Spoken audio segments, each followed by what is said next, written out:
Tell me all of your secrets right now. You don't get to ask me questions about my boyfriend. Hide all your hot sauce. I mean, maybe this is why she actually died. Because she's filled with jam. Liz is Danny Zuko. She can't cover up her midriff. She can't cover up her lies.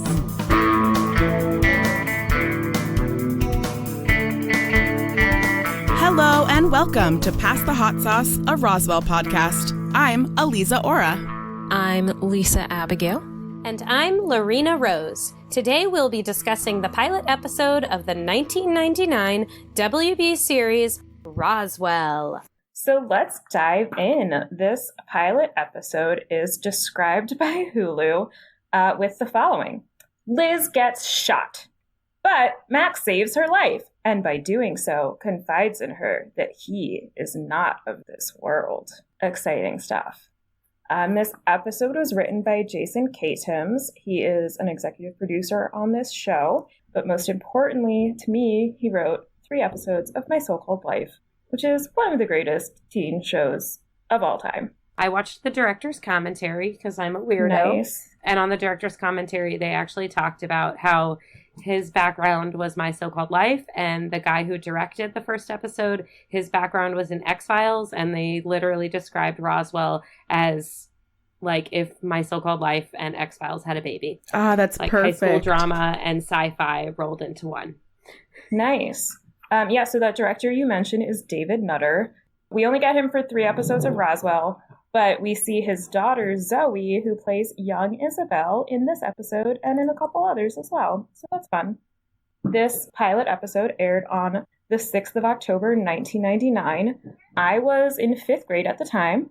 I was definitely not watching this or any other teen shows.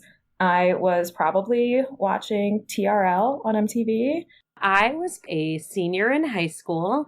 I probably was watching this live or time taping it on my VCR to watch when I got home if I was not physically at my house. But I was definitely watching it within 24 hours of when it premiered. I'm 99% sure. Yeah, I can't say for sure, but like 1999, I was 10. And I think I was probably watching it that night with my dad and my sister. So I'm just catching up to y'all 20 years later. It's cool. Everybody's got to start somewhere. Yeah, I have only very recently started watching teen shows because apparently that's what you do when you turn 30. I agree with that statement. I mean, I'm in my 30s and I'm still just rewatching all of my favorite teen shows. Whereas I'm 30 now, and not only am I rewatching teen shows, I'm watching current teen shows. I don't know why, but I just love them. Now we can just reminisce on like the simpler times of life when we were in high school and how much easier everything was. Like it seemed so life and death at the time, and now it's like, oh my God, if life was just that easy again. Yep. Yeah, so speaking of life and death, the very first scene is Sherry Appleby writing in her diary that she died 5 days ago, which I would like to say, no, she did not. This drove me crazy because she'll say it again at the end of the episode. I'm like, honey, at most, like, you were dying, maybe. EMS probably could have saved you. We're being a little melodramatic. It's true, though. He didn't bring her back from the dead. He healed her. Yeah, but, let's start off with the melodrama right from the get-go. First lines of the show. Also, the diary, the like rooftop, the diary, it like really sets the scene for the kind of show it's going to be. Yes. And the writer and director in the commentary, they talk about how they wanted this to be like a concept that would like kind of bookend the entire series, that every episode would be bookended this way with her writing in her diary so that we would kind of see things through Liz's eyes. Yeah, and like we learn about the aliens when she learns about the aliens. Like our introduction to this whole thing is her introduction to it. Also, just because I am like obsessed every time I see an actor in something for the first time, I'm like, where do I know them from? I know her from a show called Life Unexpected, where she played the mom. And so when I saw her as a teenager, I was like, wait, what? She's also, like, more recently, she's on a show called Unreal. She also more recently has been directing some episodes of the new CW reboot of Roswell. Oh. So coming full circle for her in her life. Cool. She's also a nice Jewish girl, and I am wondering if that will be part of her character on this show or not.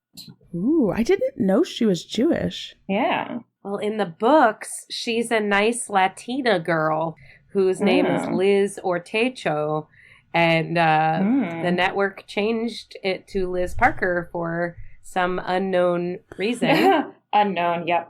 Totally unknown. I wonder why. Yeah, and Roswell in 2000 was just under half Hispanic or Latino and is now just over half. Yep. And there's like one character that I've clocked so far who is Latina and one man of Native American descent, and everyone else seems to be white. White. So that's cool. So that's something about the new one. I haven't been watching Roswell, New Mexico, the reboot, but I think her last name is Ortecho. Yes, it is. In the reboot, they went back to the original. Yeah, I think there is more Latino representation, and I think there's queer representation. And so, like, definitely I'm going to watch it at some point. Yeah. I mean, so much has changed in media and in our world in the last 20 years. I was reading something with the author of the books that the TV series is based on. Like, the book got tapped really quickly to be turned into a TV series after it came out. And, you just sold the rights to it. Like, she didn't have any say in what happened to it after the rights got sold. So she doesn't even know why the network specifically decided to change Liz to being a nondescript tan Jewish/white girl instead of being Latina. Yeah. I mean, that's the WB for you. Yeah. I mean, there's, pretty much no representation of, people of color, different abilities, different body sizes, like everything. Yeah. No, wait, was your high school not just all gorgeous white people walking around? Oh, no, mine was. Yeah, mine, of course. Mine, because that's what high school looks like, right? Too. Oh, yeah. Yeah. That's what I've been led to believe. Yeah, all skinny people, all, all thin, fit, symmetrical faces. Oh, yes. Speaking of thin, fit, beautiful people, Marshall from Alias is here as one of the tourists in the cafe. Yeah. So we find out that Liz is a waitress in this cafe where they wear really adorable little silver alien head aprons that I need to make myself one of, and little antenna. Uh-huh. It's very adorable. It is cute. I love their whole little outfits, the little aquamarine 50s diner dresses, and the aprons. With the so shiny detail, the chrome looking detail. It's cute. Yes. Also, one moment that I thought was cute was when Maria was like, "Oh, Max is staring at you, like he's looking at you." And Liz's like, "No, he's not. No, he's not." I just to me, that was so real, because I can't tell you how many times, my friends would be like, "Oh, yeah, that person's interested in you," and insecurity and everything. I'm like, "Oh, me? No. You're making that up, No, never. Even though I'm perfectly beautiful. Well, yeah, that's what got me is she was like, "With this?" And then she's pointing at her chin. And I was like, "I'm sorry, do you think you have an imperfection of some sort that none of us can see?" Cool.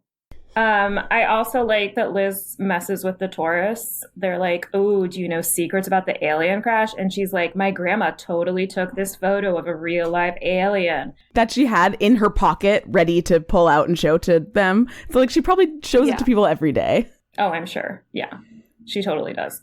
So the actress who plays Maria is Venezuelan. So she talks to Liz in Spanish when she's like, "No, you're so cute. What are you talking about?" And then as soon as they panned over to Max and I realized who they were talking about, I was like, "You cannot trust that guy. He just wants to be a vampire. His name is Ford. Mm-hmm. I know him from Buffy. Stay away from him." We told you it would not take you very long for you to start seeing the crossovers. Well, it took me a really long time to get over that because I kept waiting for him to reveal himself to be a bad guy. We also find out in this scene that Kyle, her boyfriend, is steady and loyal and appreciates her. Just like a cute little poodle. Yeah. Aww. Oh, Kyle. We see two guys in the diner who are rude to the waitress, so you absolutely know that they are terrible people. And one of those guys ends up pulling out a gun. Oh no. Everyone in the place immediately ducks except for Liz. Yep. Mm-hmm. Yeah. Yep. She's like, what?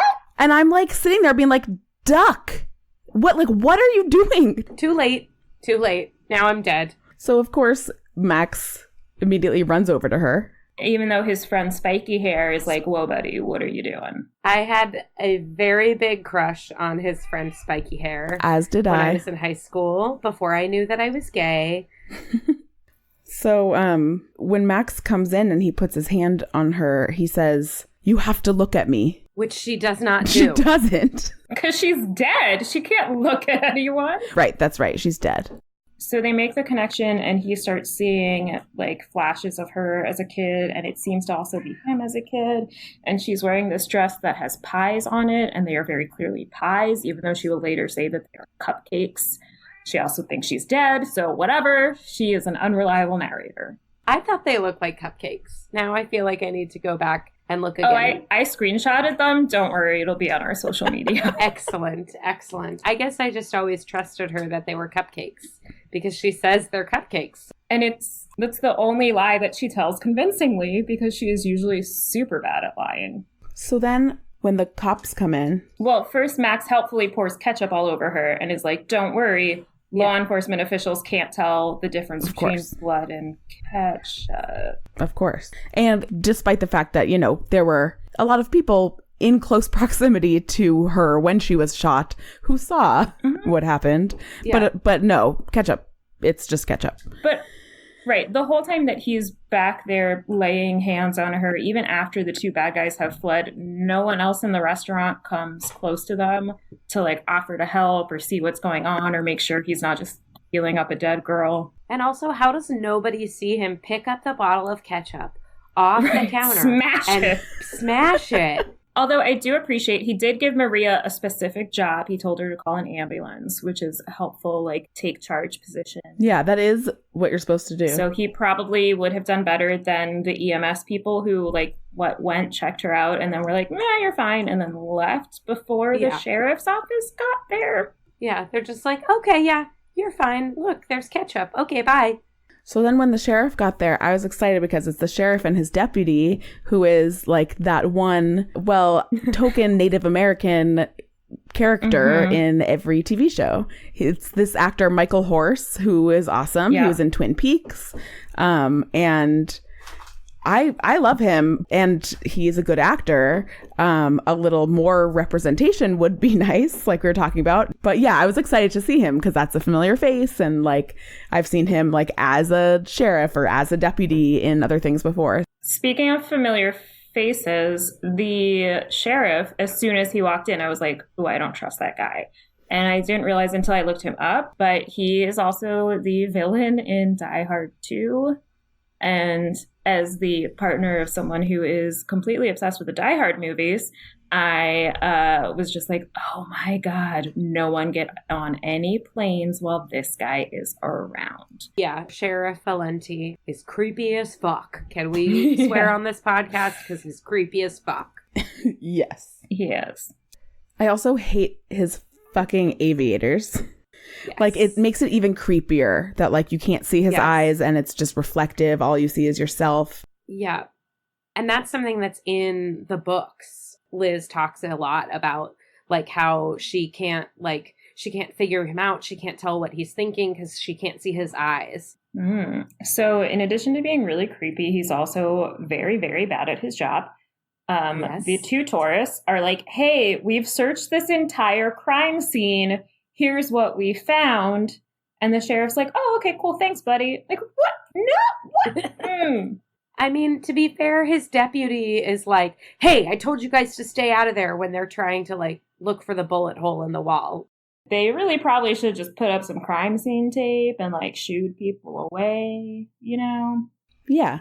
They could have done better. The restaurant should not have civilians in it at this time. Just milling around, finishing their sandwiches, spilling food all over the crime scene. It's fine. Also, just the way that the sheriff, like, he's like, you know, looking around at the crime scene, like, picks up a bottle of hot sauce. He's like looking at the hot sauce. Yes. This is the first time we see the hot sauce, you guys. I was like, oh, that's the name of our podcast. I understand everything now.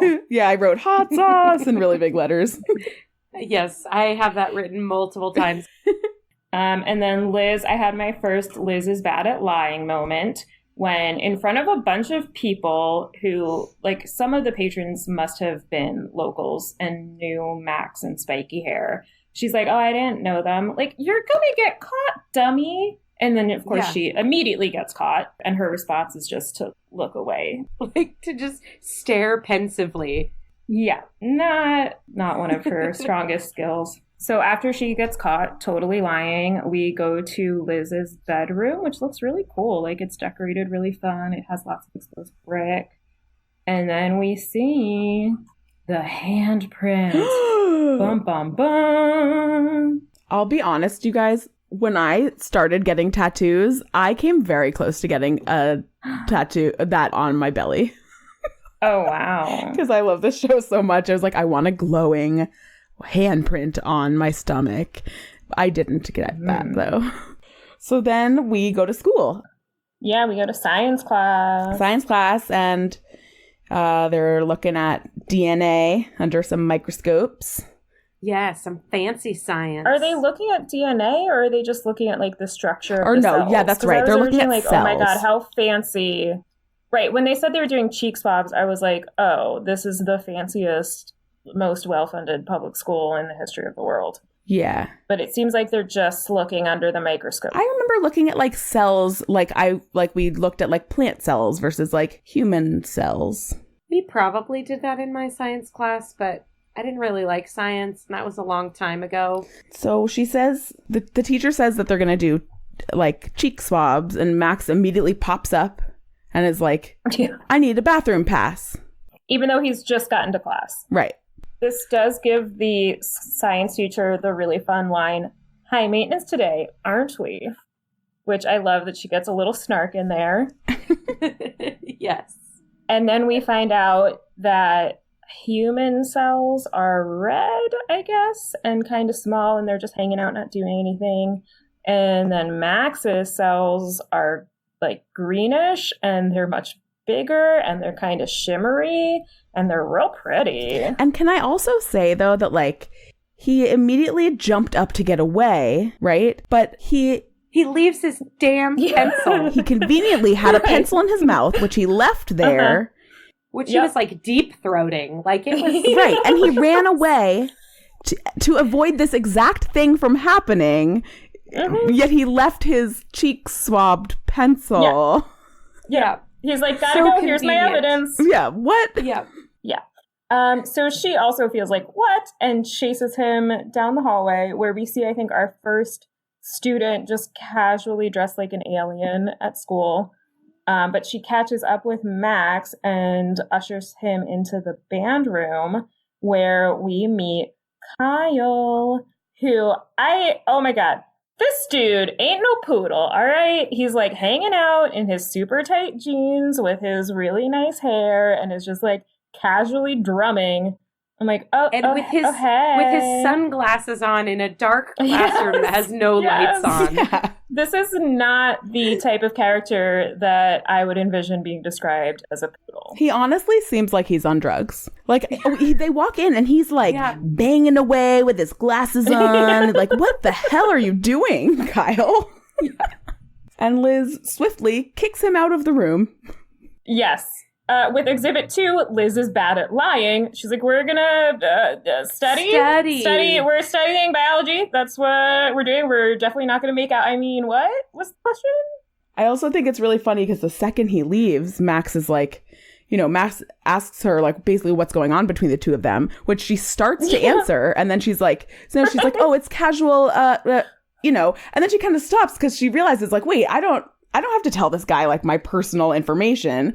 Yet she stole his DNA and does need his personal information. No, she's like, tell me all of your secrets right now. You don't get to ask me questions about my boyfriend. Yeah. I kind of love it, to be honest. And he, like, Max is just, I don't know how he's kept it a secret for 16 years, because he, without any hesitation, is just like, yeah, I'm an alien. I know. She's like, where are you from? And he points up. And she's like, up north. And then he points up higher. Adorable. That's iconic. That's like an iconic moment, though, I feel like. It is. I think also iconic is when she's like, you're not like an alien? And he says, I prefer the term not of this earth. Not of this earth. Oh, buddy. Oh, he's funny. I like him. Yeah, he's deadpan. He's very serious. deadpan. His hair is awful, but he seems very nice. Oh, it's so awful. I thought this scene seemed to me like he shares this huge thing about her that not many other people know. Like, he's kind of coming out to her as an alien. And she's like, got a jet. Gonna go to class. Peace. You're terrifying. Goodbye. Yeah, she totally freaks out. And he lands the scene with one of the greatest guilt trip lines. Now my life is in your hands. Which, whoa, buddy. Like, maybe you should have thought this one through a little bit better before you trusted the girl who can't lie and seems very uncomfortable to be in the same room as you. He also, like, didn't ever really get her consent before burdening her with all of this. You know, like, it's, yes, he was saving her life. Or, sorry, bringing her back from the dead, right? So, from the super duper dead. Yeah, she was just straight up flatlining. But... yeah, I mean, it's kind of a lot to burden someone with. And now it's like, yeah, so here's this information. My life is in your hands. Bye. Have a good class. Yeah, definitely don't tell anyone, which she then is like, okay, so I'm going to go tell someone now. But first we get Baby Hanks. This is so exciting. Baby Hanks. And he is reading the Roswell Daily Record, which is a real newspaper, which published the original reports of the 1947 UFO crash in Roswell, New Mexico. There's my fun trivia for this scene. So he is trying to reassure Maria that everything's cool, but she's like, hey man, this is my best friend. I know when something is up. Colin Hanks is just like, well, the newspaper says everything's okay, so everything's okay. He's like, well, it said no injuries. So he is clearly not a conspiracy theorist. It's like she was literally there and saw something happen. So then we go from the cafeteria to just like outside, seemingly far away from the school. Like a truck stop? Like in the desert at a taco stand. Where they seem to just be on their lunch break. So I guess they have an open campus and plenty of time. Yeah. And they all have hot sauce, which is very exciting. Hot sauce! This is also the scene where I wrote down, it's the lady from the rom-coms. Yep. Yes. It is the lady from all of the rom-coms. So her name is Katherine Heigl. Yeah. She's also in Grey's Anatomy. Okay. Which is funny because she plays a character named Isabel Stevens on that show. On this show, she plays a character named Isabel Evans, which is maybe a coincidence, maybe not. I don't know, but I like to think that it's not. I like to think that she loved Roswell so much that she went to Grey's Anatomy and said, I want a similar name. Name me this or I walk. We see her use another power here when she like puts her hand over a taco and melts some cheese. Yeah. I want that power. This is my favorite, where she is like, you broke our sacred pact. We promised not to use our powers. And he's like, well, you use your powers all the time. And her response is that she only does it recreationally, so it's fine. Heating up tacos is a much better use of powers than saving lives. Oh my gosh, Max, how do you not get this? Yeah. Melting cheese, fine. Pulling a bullet out of a wound in a body, not fine.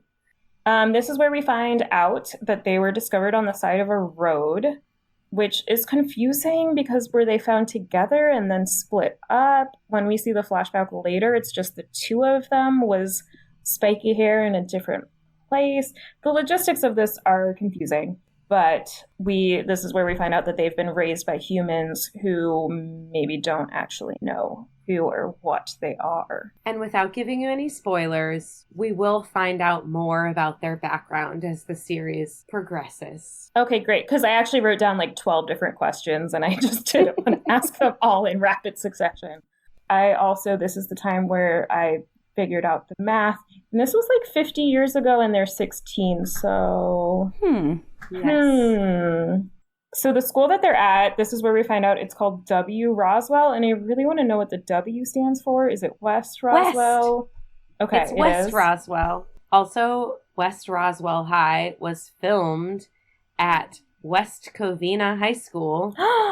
West Covina. And it was actually the high school that my cousin went to, and I made her drive me to the campus and take me to all of the places that they would film things. And somewhere in storage, I have real film pictures of me at like the outside of the Crashdown Cafe, which was like on Main Street, and like at the high school, like pointing at like locker rooms and gyms and things. That's So awesome. cool. So in this scene, Liz is, I think, drinking from the faucet at her public high school, which, oh my God, no. But Maria comes out and is like, hey, there was blood on your order book. And I was like, oh, the sheriff should hire her because she knows what blood looks like, and they apparently don't. But to me, really, it looks like raspberry jam. It doesn't look like ketchup or blood. It's a little bit shiny. It's too thick. Yep, and too pink. Like, it's definitely just some jam. I mean, maybe this is why she actually died. Because she's filled with jam? Yes, she's just filled with jam. Oh, poor girl. And then we go back to the car where our aliens are hanging out, and Isabella's just pressing a CD to her head, which amplifies it for everyone to listen to. This is another fantastic use of her powers. So ridiculous. And Spiky Hair is eating more hot sauce. Yep. And then Officer Valenti arrives and continues to be super creepy. And then the sheriff notices that there's Tabasco in the car, and they are the only people who could possibly like Tabasco, so this is a dead giveaway. The way that it's like rattling around down by by their feet, it really is like Tabasco as contraband. Yes, like little mini alcohol bottles. The way the shot was really just made it look like it was like, nips of Jim Beam or something. So maybe they are drinking hot sauce to get over the loss of their parents and everyone else on the ship. This is the first time Spiky Hair acknowledges that they weren't the only ones, and they think that everyone else was killed. So this is an exciting development plot-wise, a very sad development for these characters. Yeah, that they have no other family or don't really know anything about where they come from, or they just are existing in this world that they don't fit in. Which maybe this is why Max is so eager to make a connection with Liz, and he insists that she won't tell anyone and she's different. And then the spiky-haired guy just walks off into the middle of the desert by himself. Yeah, no problem. No problem here. It's a very dramatic storm off. Yeah. So after this, we see what Liz is up to. She's on a date with Kyle. She still is not into him. He still totally knows it. And this leads to maybe my favorite exchange of this episode, where Liz says, when you see me, do you feel things? And Kyle responds, yes, of course. I feel things.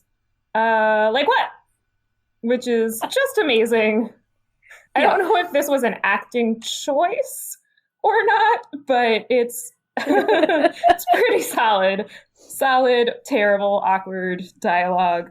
And this also then gives her an opportunity to yawn way more dramatically than anyone has ever needed to yawn in their lives, so that you can see the handprint. Dun, dun, dun. The handprint. I also loved when she's like, oh, okay, well, good night. And he said, Right. That's not a normal response. Like, right.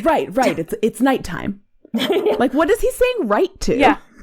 Well, I think he's like, oh, I'm being dismissed now. Like, she's not inviting me in. I'm not getting a kiss. I am just being patted on the head and told, good poodle, go away. Yeah. But she, like, completely turns into a robot when he sees the handprint. She just literally is just like, okay, good night, bye. Yeah, because Liz is bad at lying and she can't cover things up. Terrible. She can't cover up her midriff. She can't cover up her lies. But he just lets it go. Well, and then runs and tells his daddy, of course. Yes. Yeah. So I wonder if he saw the handprint and recognized it. I would imagine that, as we find out later, Sheriff is kind of obsessed with this. So I'd imagine that photo might have been out a lot at home. So he might have seen it and been like, ooh, I know what's up. I've seen that before. Yeah. Or maybe he was just like, this girl isn't into me. I'm just going to go home now and I'm going to tell my daddy all about it. She was so mean. Yeah. Max comes by and she takes him into the diner or the cafe. So Max starts telling Liz he is thinking about her. He's thinking about her in a cupcake dress. They both have a shared delusion. It was definitely a pie dress. Get it together, you guys. Something that really bothers me about this whole scene is like the way that he's like, I thought about telling you 1,000 times. And, you know, like, you don't really know her. You know, like, yeah, it's clear that, like, they've been in the same grade, like, they live, you know, they go to the same school. But, you know, it seems like they don't really know each other. And, you know, it kind of makes it seem like he's just kind of been watching her, but without saying anything. And I kind of hate this whole trope. In reality, it's creepy. Yeah, if you like someone, go talk to her. Yeah. Let her, like, be a part of it. I just don't really like it. And then it's kind of even taken to a farther extent by the fact that he now has, like, seen memories from her childhood.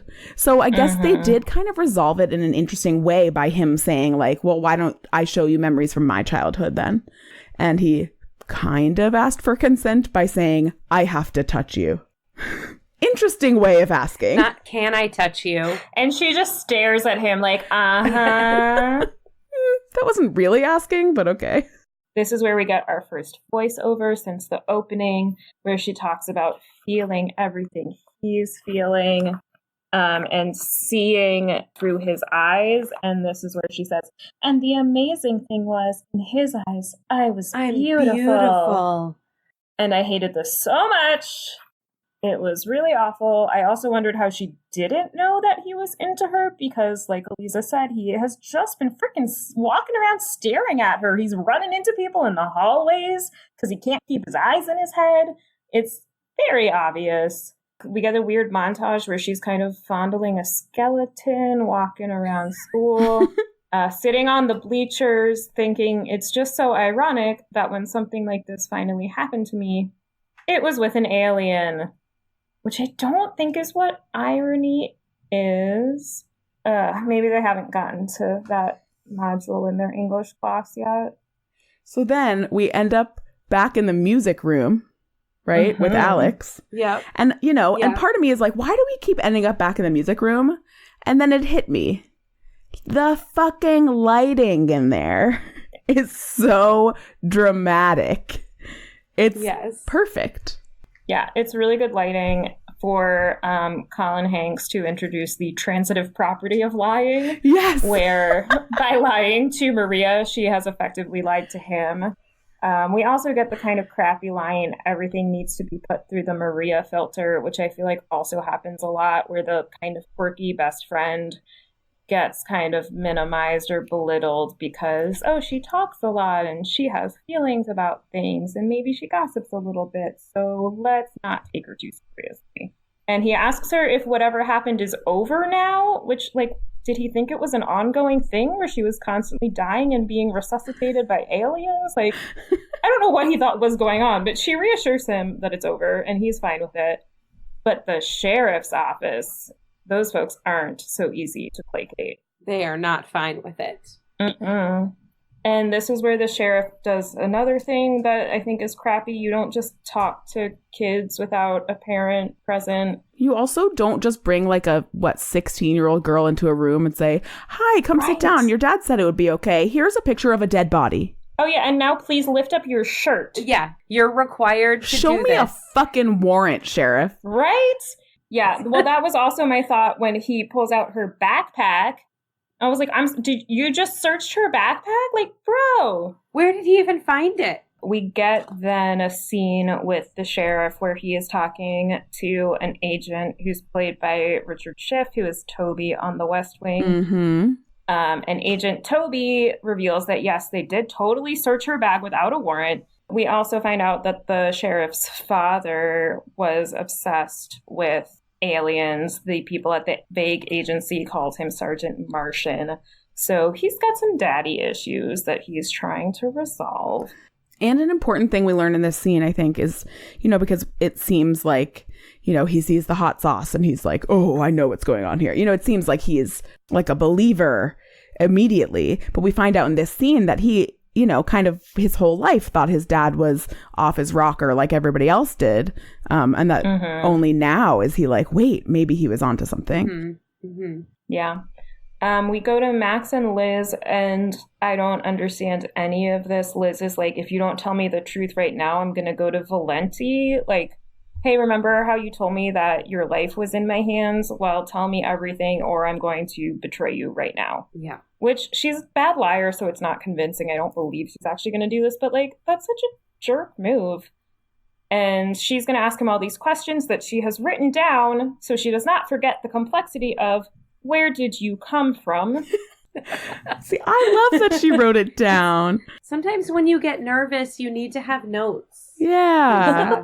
See, I was so proud of her. I was like, look at her. She's being all like strong and powerful, demanding answers. Like she wrote shit down. I was proud of her. Okay. I don't think she has a future as a reporter. Okay, but, fair. Fine. So he also says that he doesn't know where he came from. And he says, all I know is it wasn't a weather balloon that fell that night. This is a reference to the actual 1947 event. And Max acknowledges that they were in incubation pods and immediately gives up the other aliens with no prompting. Yeah. He did not need to do this. He's just like, here's all of the very secret information that I have that could endanger the lives of my loved ones. Yeah, you demanded you wanted to know it all, so here you go.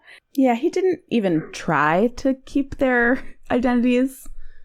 I mean, it's like he slipped up and said we, so then she's like, we? And instead of being like, oh, shoot, or like, oh, yeah, but I can't tell you who, he's just like, oh, yeah, Isabel and Michael. Right. So then she asks what kind of powers they have, and he talks about the molecular manipulation, and, he shows her how he can manipulate the molecular structure. Yeah, and she's just like the clay that he sculpted. Blah. And she says something about but why? So why did you risk it or something? He says, because it was you. Blah. And I threw up in my mouth. Well, so also when he's answering her about what powers he has, he starts saying we can manipulate molecular structures, and it seems like he's going to say something else when she interrupts him to be like, what's that? So now I'm really curious, like, what are these other powers that he was just going to divulge to her? Again, unprompted, even though she would have no other way of finding out. Melting cheese. Yeah. Right? And well, that goes with the molecular structure. Oh, right. Yeah. But what's the CD playing? I mean, maybe she's like manipulating the structure of the airwaves? I don't know. Yeah, that one, I don't know how that one fits in. But the cheese, I get the cheese. And like the healing of Liz, that's like manipulating her molecular structure and the molecular structure of the bullet to draw it back out of her body. Yeah, although the bullet seems to just disappear because he doesn't take it with him. We assume it's not in her body, and it wasn't found at the crime scene that Marshall and his friend scoured every inch of. So, like, can he make matter cease to exist? Because I think that's against the rules of physics. Did he just dissolve it into her body? Yeah, unless he pushed it into her, like, bowel so she could poop it out. I'm just thinking scientifically. That's all. Yeah, that's canon now. Liz tells Max that Valenti found the dress with the bullet hole. What I want to know is why didn't she like burn the dress? Like she just like shoved it in her backpack. She was like, I will carry this with me on my person. But then didn't. Because where was her backpack? You know, it's like she put it in her backpack and then wasn't carrying her backpack around. She also lets Max know that the sheriff suspects him of something. It's never really clear what. There's definitely no crime that has occurred, but it's a big problem. A woman who should have been dead is not dead. Like, that's the crime that has occurred. I know, but it was funny. Like, my first thought, she's like, Max, he suspects you. My first thought is like, hide all your hot sauce.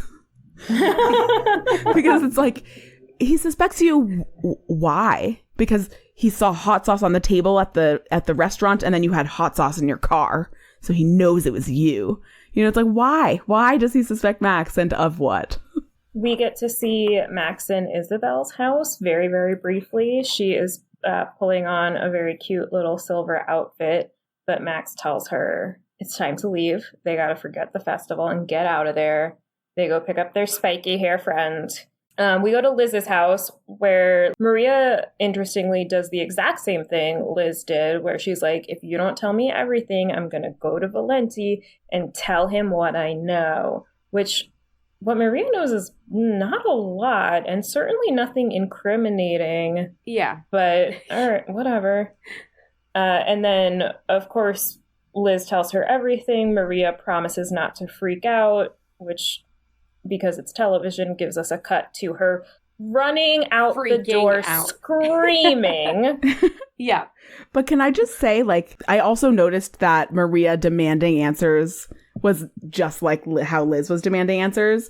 And I love, like, the kind of demanding women in this show so far. Yeah, they're not being pushovers. They are saying what they want and sticking to it. Yeah. And you don't see that on a lot of WBCW shows. Then this, I don't understand. Liz apparently saw this reaction in Maria and was like, you know what we should do? I should get into a moving vehicle that she is operating while continuing to freak out. Also out driving around are our alien trio. Spiky Hair is kind of excited about the potential other alien, and Isabel reminds him, we had one potential relative 40 years ago. All we know about him is he was a potential killer. Which, yeah, fair point. I loved her delivery of, Michael, calm down. Yes. She's just awesome. I love it. She's like, you guys are being so dramatic. I did my hair. I did my makeup. I squeezed into this little spandex outfit. And now y'all are going to try to talk to me about these little trifling things when all I want to do is go to this festival and be like, hey, guys, check me out. I'm looking fine.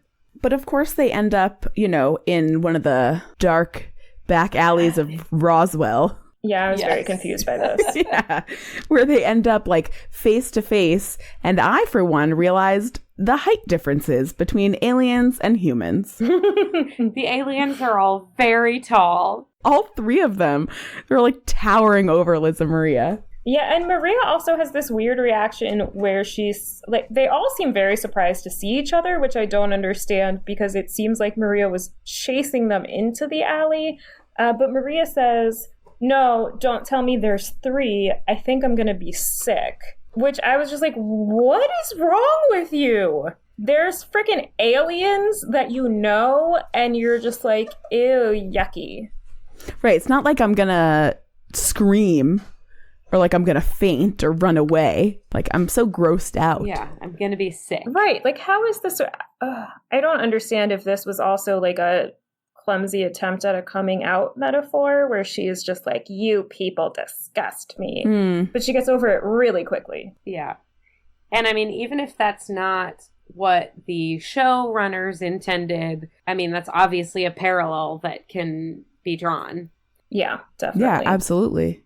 And in this scene, Spiky Hair, whose name I will definitely learn at some point, does point out, Liz says she doesn't think that the aliens should leave because it'll show people they're guilty. And he's like, of what? Which is a really good point. Also, yes. How did she know they were leaving town? She just saw them driving in the opposite direction down the street and was like, they're fleeing.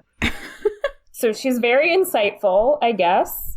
And then Max decides to turn himself in to the sheriff.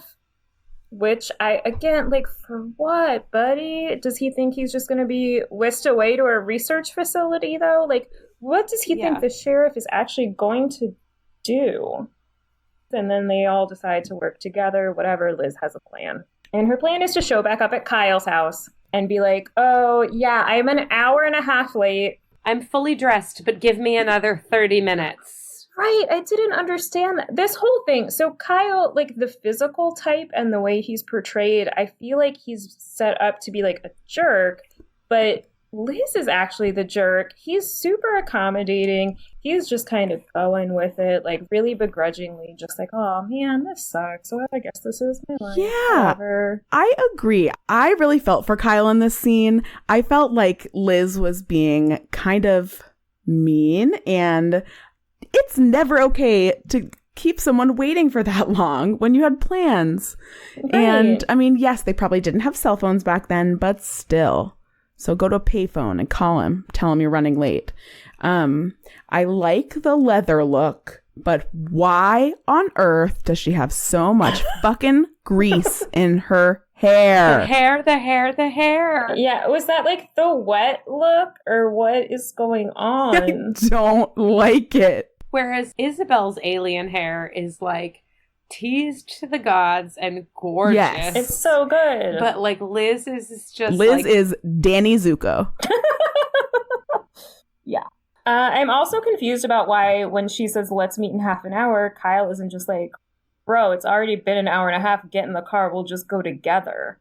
Like, is she giving him time to get dressed? But like, he has a mask. He could just put on his mask. Yeah.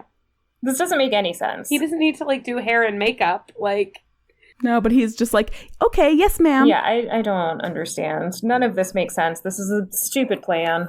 But we get to see them put their plan into action when we transition to the Crash Festival, which is just a bunch of people hanging out dressed as aliens. who doesn't want to go to that party? It looked so fun. Yeah, the only person killing the buzz is the sheriff. Yes.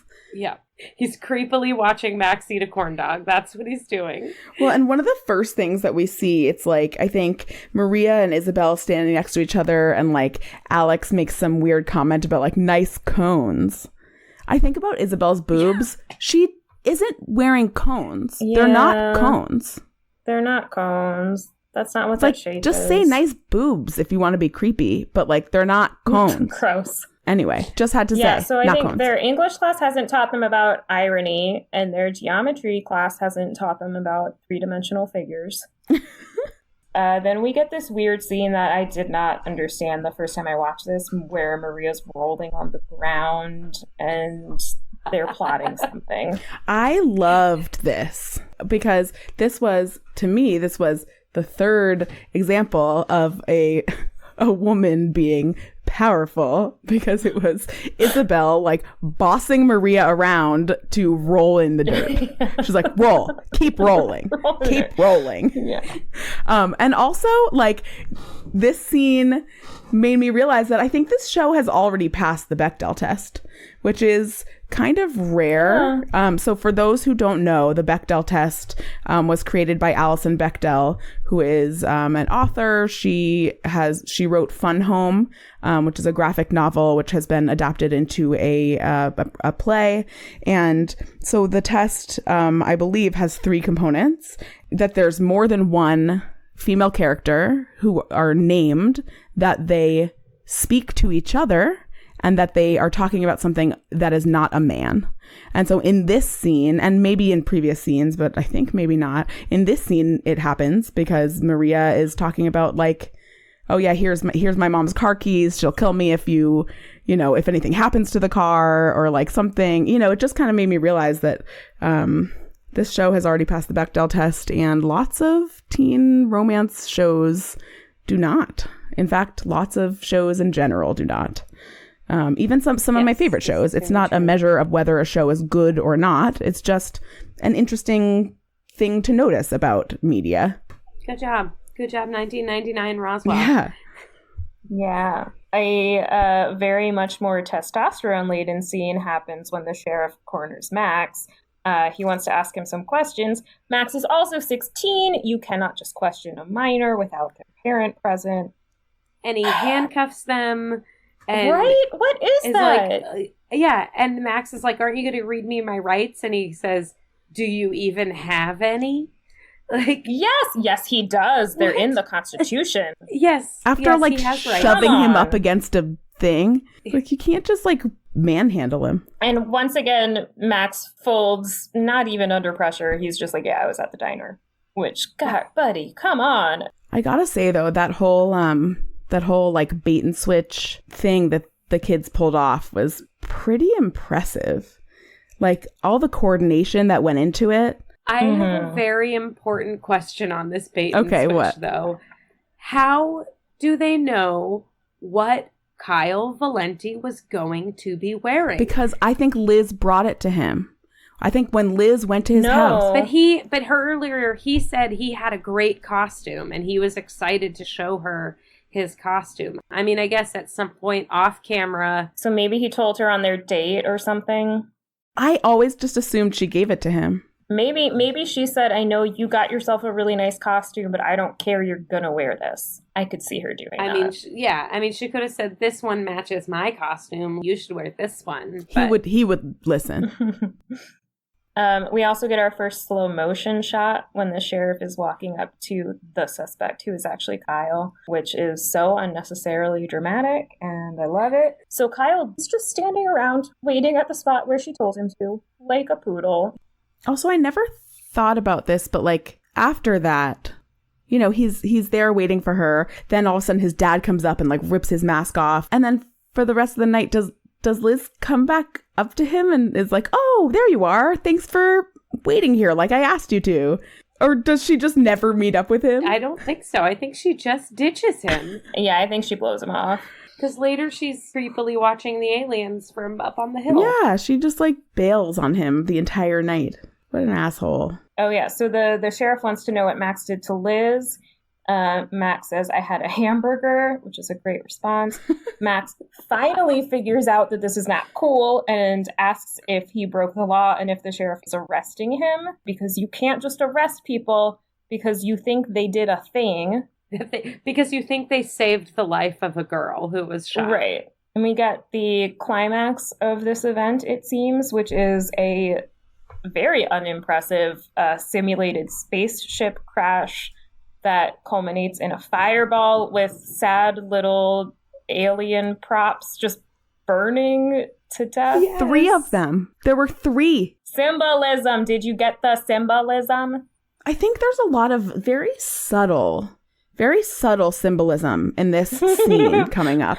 If you have to really closely pay attention to the crash symbolism that comes up in this scene. Oh, I didn't get that, Aliza. Tell us more. So there's, the crash festival, and then there's a crash of this, this crash simulation that they did. These 3 alien bodies that are ejected, burning. And then there's a song that's playing that you may or may not have noticed, which is actually called Crash by a band you may have heard of called Dave Matthews Band. Honestly, when it started playing, I was laughing out loud. And Max and Liz are standing facing each other, and there are literal sparks flying between them. Yes. Yes. A firework is going off behind them. Literally. Which then it burns out at exactly the right time that then he's like, this can never be a thing. And they like separate. Yeah. And the firework has burned And I just out. kept thinking, I hope her hair's not flammable with all the grease in it. Well, he has helpfully smoothed it back from her face, telling her, you had a hair thing. I also think as soon as he put his hands in that hair, he would have been like, ugh. Yeah, ugh, that's gross feeling. Do you have any soap? Yeah. And then she finally thanks him for saving her life, which is great. But then he turns around and says thank you to her? Like, bro. For what? For what? For saving his life. Blech. Yeah, whatever. Whatever is right. And then we go back to the opening scene where she's writing in her diary, except now it's a day later. We started on September 23rd. It's now September 24th, but on both days she said that 5 days ago she died. So that's a timeline issue. Also a really corny dialogue issue because she says, but then the really amazing thing happened. I came to life. It's so dramatic. But overall, Lisa, what are your overall thoughts on your first ever episode of Roswell? Is it as cheesy and melodramatic as you expected? More so? Yeah, I don't know what I was expecting. It's a lot of pretty white people having problems, some of which are more real than others. Like, Liz does not seem like a great person so far. Yeah. I'm gonna have trouble rooting for her. I had a lot more sympathy for the aliens, but they didn't get a lot of good character development yet. So I'm hoping we get more. Right. I mean, it's one episode. Yeah. I'll reserve judgment. So guys, you know what it's time for? I think it's time for Hot and Saucy. We thought for each episode, we would each say what we thought was the sauciest, hottest, sassiest moment or person or thing or line that we wanted to talk about. All right. Who did you guys pick? Well, mine, I think it's got to be Katherine Heigl / Isabel in her alien costume. I loved her hair. I loved her makeup. I think she looked hot. So she's my hot and saucy pick, even if that's very predictable and shallow of me for this first episode. No, I totally agree. I didn't love the outfit. The weird, like, boob bubble things weren't doing it for me. The cones. Yeah. From the shoulders up, I thought she looked great. The eye makeup was amazing. And that scene, that really brief scene we get where Max walks in and she's, like, on her back pulling a boot on the bed. I was like, yep, yes. That's it. Yes. That's the winner. Yeah, obviously my first thought was, okay, it has to be Isabel. I mean, she's just the hottest. So then I was also thinking about like what moment is like the sauciest for me. And like, I just, for some reason, I kept going back to that moment of her bossing Maria around to roll around in dirt. Yes. There's just something I love about it, of her just being like, roll, keep rolling. That's my hottest, sauciest moment, I think. I also really liked the bossiness in the car where she's like, calm down, spiky-haired. We might have been related to a murderer 40 years ago. Whatever. Yeah. Yeah, so we're all in agreement. Yes. I have a feeling she might be winning sauciest and hottest a lot. We'll send her a souvenir bottle of Tabasco as a prize. Yes. I'm sure that Katherine Heigl will appreciate getting many, many bottles of souvenir hot sauce from us. Yep, 20 years on, she'll be like, oh my god, not this again. Hey listeners, this is Mandy, the producer of Past the Hot Sauce, and I just need to jump in with a quick note before we wrap up the pilot episode.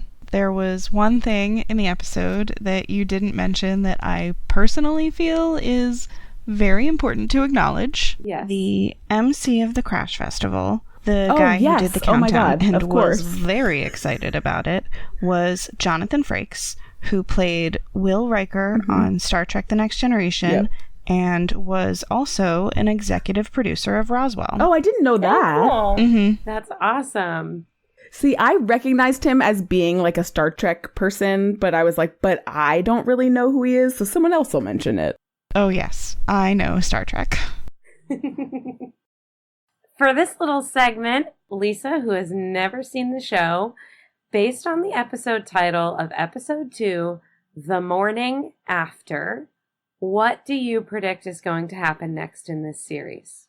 I hope someone has sex, but I think they're probably referring to the morning after the festival, and Kyle definitely has not gotten laid, which is fine. Not that he, like, you know, deserves it or earns the right or anything. Just saying, I'm pretty sure that Liz completely blew him off. So what I would like to happen is that at some point we find out that the sheriff is the fourth alien and his dad adopted him at a young age and he's the missing secret relative. I don't think that's going to happen, and it would involve plot holes, but as we've seen, the show is not afraid of plot holes, so I think it's not impossible. Awesome. We'll have to wait and see. All right, so that is our first episode. Thanks for joining us for the pilot episode. We'll be back again in 2 weeks to discuss episode 2, The Morning After. But if you can't wait that long, you can find us online at roswellhotsauce.com or follow us on Twitter and Instagram at Roswell Hot Sauce. If you have any questions or you just want to give us a shout, you can reach us at roswellhotsauce@gmail.com. Pass the Hot Sauce is produced and edited by Mandy Veloso. Our theme music is by David Belcourt. Our logo was designed by Billy Murray. Until next time, remember, Roswell's not home. It's not even our solar system.